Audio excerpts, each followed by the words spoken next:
Cue the music. Let's go. I'm your boy, Ro, OG member of the Orange Bowl Boys, and welcome to another edition of Student of the Game. Well, it was a tale of two halves. And as students this week, I really want to focus on what happened in the first half successfully, what happened in the second half unsuccessfully.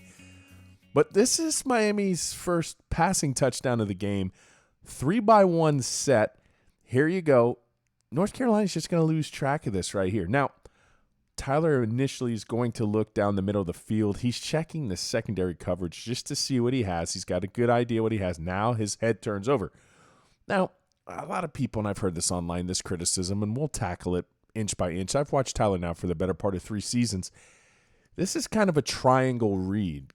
Quarterback is just reading an area. There's 3 wide receivers. This is not staring at a wide receiver. You can see all of this in purview.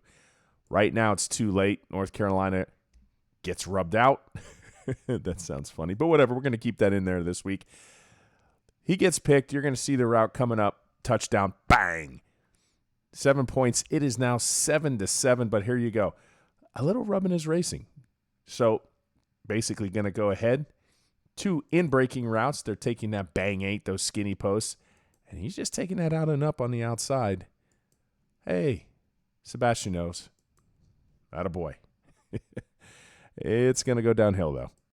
Early on in this game, the University of Miami is going to get off the field on this 3rd and 3, showing 3 down linemen. However, Miami is going to walk up late. Confuses the North Carolina line here. As you see right here, right guard's going to suck in for a little bit. That's not advantageous when you let somebody just come in right unabated right there in the B gap. I also want to point out, University of Miami Hurricane fans, true freshman Ruben Hurricane Bain. He is going to be great. Watch him. Watch this. Grown man here. Boom. Get off. Like I said, Drake May very James Williams comes in, tips the ball away. Obviously, we had a Darryl Porter Jr. in the backfield waiting for the interception. Again, monster. Ruben Hurricane Bain. Miami Hurricanes early on, some success. 3rd and 3, get off the field. On the Orange Bowl Boys podcast, go check that out if you haven't already. Over 1 million downloads. It's on various podcast platforms. But we had a keys to the game, and one of my keys was not to have any secondary lapses. Couldn't make it easy for Drake May. But 3rd and goal, inside the red zone, barely, empty set. Miami's only going to rush 3. Now, I'm reminded of a route. It's called a sucker route. Okay, and I'm going to explain why they call it a sucker route, because there's sucker route tendencies here. And what is a sucker route? It's a dagger with an underlay kind of like hook stop that acts as the sucker route. So a sucker route, there you got a deep seam. You go ahead and you have an in route that makes your traditional dagger, and this guy sucks up because he's trying to get the eyes of the safety. And that's what this play reminded me of, because right here, watch Cam Kitchens coming down. See who he's mirroring, right? This is the 1, 2, 3. When he moves out, he moves out. When he moves in, he moves in. So that route underneath kept the eyes of the safety. Unfortunately, yeah, that guy's pretty good. Some confusion on the back end. 3rd and goal. Got to clean that up in subsequent weeks. UNC on the board early. It's going to be a really quick hitter clip. Miami doesn't convert on this play, but I was like, listen, running back here, a lot of times tell Miami's going to run the ball. And there was an elongated mesh, and what I meant, when the quarterback really holds the ball out for a long time, you were getting secondary level defenders to crash. And that's exactly what they see what I'm saying? You got to see it on film. Great. Stop and go. They caught him. This was a great setup. PI, they held him. But that's what you want to do.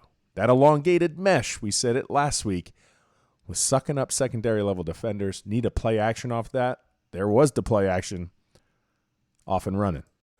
UNC is slick. Now, this is a great play by the UNC Mike linebacker. He's one-on-one with the running back. He's going to read the screen really, really well. But you want to know what sets up this play? Right here. Refs are never going to call this, but Right here, there you go. He's breaking off, and left guard, Cohen is responsible right here to go ahead and get a body on the Mike linebacker, but watch what happens. Holds. He took that right arm, yanked him down, got Cohen off balance. Technically, when you grab like that, there is a case for defensive holding along the defensive line. That's never going to get called. But that one little move, Cohen doesn't get out there. Now look at this play. This is man coverage. This would have been a huge play. It's the little things, man. It's the little things. Again, the right hand pulls. Yep, there it was. Oh, no. Couldn't get there. Oh, goodness. And this is going to be the Paul Baines blow the roof off clip of the week. North Carolina initially 4 at the line of scrimmage. One's going to go ahead and trail off. Now, University of Miami, their protection calls have been solid all year long, but UNC's going to get them on this one.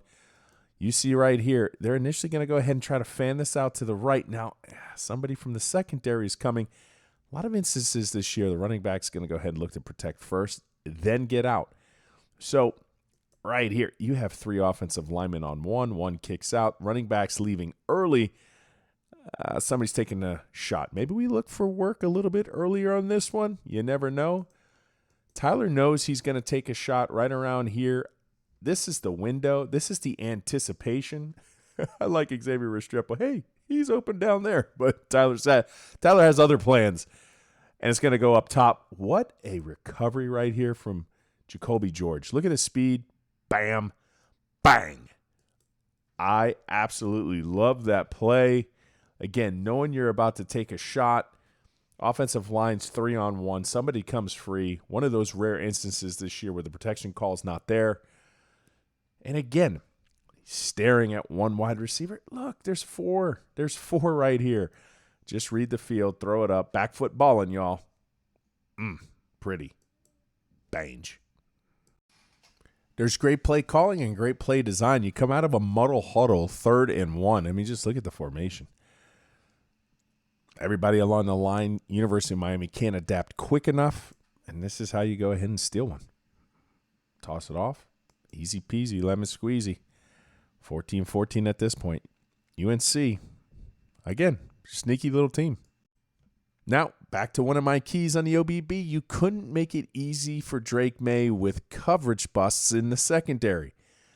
Again, the University of Miami appears to be in quarters coverage. 1, 2, 3, 4. They're responsible for their quarter of the field.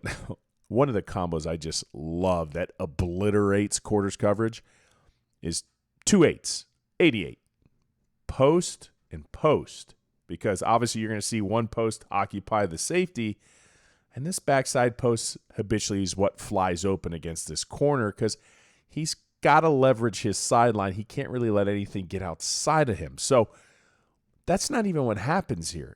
That's not what this combo is. Now, right around here, he's kind of flexing out safety at the time and delivery of the ball. Look where we are. We're flat in the middle of the field. Once again, post routes just obliterate quarters coverage. That's what happens here. Tez Walker had an awesome night for the UNC Tar Heels. We'll go back and watch this a little bit more because I want you to see right here. Subtle shoulder warfare for Drake May. Right here. He's just keeping the safety cemented, right? Just staring, not tipping it off, and then just lets it rip. Too easy. All right. Obviously, you lose sight of the linebacker. Tyler throws this ball like he's completely oblivious that a linebacker's there. So you got to play the game like, what did the quarterback see? So here's the linebacker that makes the interception. As a quarterback right here, I look at the view, right behind your right guard. All right, don't see him. Still there, right? Don't see him. This is the view. He's directly in view. Now when he slides over, now running back is kind of like right there. Now you should be picking him up. This is all Tyler's fault. That's not what I'm saying. I'm just like, how would you throw it to a linebacker that's just standing there the whole time? I'm trying to make an educated guess. That's the best guess that I can because obviously right now you're just kind of losing track of him. He's behind your right guard. But right here, you got to see the linebacker. You got to anticipate this because when you go ahead and try to throw this curl, yeah, that's open on the cornerback. But that's not open on that linebacker. tragedy strikes. You had the fumble previous to this, and then you turn around and you throw it to the linebacker. Interception. UNC is cooking. So totally obliterating my key this week in the secondary. Couldn't make it easy for Drake May. Nothing comes easier than a simple dagger concept. Now, it's funny. We talked about a sucker concept, which is this concept, but they add one more wide receiver that kind of sucks up over here. Now, here's the actual dagger. You're going to have the slot run a seam. There he goes. You see him? And then there's just going to be a deep dig behind it. All right? And there's the dig coming right in the middle. Great anticipation by Drake May. Safety, we're getting a little flat-footed there, and this is going to go for the score. I also like this concept too, right here. You see this? Like you're selling the corner route, and then you come back on itself. I've seen teams run that. I really like that concept for whatever reason. It just excites me. And Drake May, good job working the pocket because gun 5, and then he just kind of floats over here, naturally settles, finds that pocket. Now, it wasn't exactly behind the center initially. Settles down, allows this play to go ahead and create rhythm. He's a bad man. He would have 3 touchdowns on the day, and that one was pretty easy. Simple dagger concept, nothing new to football. Burns the University of Miami Hurricane secondary. I will tell you, as long as I've been a student of the game, and hey, Hurricane fans, we've been at this for a little while, you know? We saw the Lashley years. We saw Enos. We saw Gaddis. Right? We've been breaking it down now for a little while. I can promise you that if the University of Miami and Shannon Dawson adopt a similar concept to what North Carolina is doing here, I think it opens up the offense a little bit more. It involves throwing to a tight end. Did you know that the University of Miami leading tight end in terms of reception only has 2? They have like 5 total on the season. But right here, just act like you're going to go ahead and block. That's exactly what they do. Release into the flat. Make it easy. Wide open. It's a tight end. That's all you need to do. Again, initially, when he gets the ball, he's going to go ahead and stutter like he's going to block. Say, I'm blocking, and then I release. Got to get the tight ends involved in this offense. You just have to. 2 catches for Riley. That's it. See, there's 2 elements to like being a good OC, right? You have play calling, like just dialing up just the right call at the right moment. And then you have play design, just having those plays that you can rely on. And so far in the second half, I really appreciate North Carolina and what they're doing. Some creative wrinkles, some creative play design. And this, University of Miami would probably behoove you to come under center once in a while, just like this. Because watch this play design. Watch the flow bait. There it is. Coming over here. Look at the flow bait. Look at the University of Miami on that end around. Look at how many people are flowing to the – look at that. Come on now. And you just dial it up so easy. Play calling? Check. Play design right here. Check. Over-aggressive Miami. Here you go. Oh, so simple. So simple. See, and this is a little early tendency from earlier in the year. Only 3 are going to go into routes. Going to protect Tyler first, and that's great. They just run ban here, and on 3rd and 6, play call, play design. Hey, everybody's covered. Just seems like you're just doing some go routes, right? Option probably in the middle, doing some go routes in 3rd and 6. Gets you off the field. University of Miami would have to punt the ball. This is going to be a touchdown here for Tyler Van Dyke. One thing I've noticed about Drake May and Tyler, Drake's head is always fixed forward. Right here, Tyler's vision is going off in this direction. Just notice Drake a lot more, especially on plays down the middle of the field. He's keeping it. Now, there is no safety in the middle of the field. You still got to contend with this guy. Last week, this guy was the one that made the interception for Georgia Tech. Obviously looking in the middle of the field. Now, this is a brilliant ball, waiting for it, great anticipation, great touch. That's a big league throw. There's no ifs, ands, or buts about it, right? Xavier with the route, that little stutter creates the separation. 2 little bang 8s. Tyler finds that one for the bang. I think that's going to be the last highlight of the game, though. And this is going to be the last clip of the evening. Second half now after I watched it, UNC, just better play calls, just better execution down late. Obviously, University of Miami had plenty of turnovers. Now it's 38-24, second and 9. 6 minutes left. They're going to run the ball, and inexplicably right here, Mike Linebacker runs himself right out of the gap, right out of the play. Of course, to add insult to injury, former University of Miami Hurricane Corey Gaynor is the one that goes ahead and seals that off. Play called. James Williams is going to go ahead and take Drake May in case he keeps it. And like I said, not necessarily a great route right there, an angle by Cam Kitchens. And when you needed a play to kind of keep them back there, not to say that the University of Miami would have came back, but ugly Canes fans. Coming off a 2-game losing streak, Clemson's coming into town. What answers do the University of Miami Hurricanes have?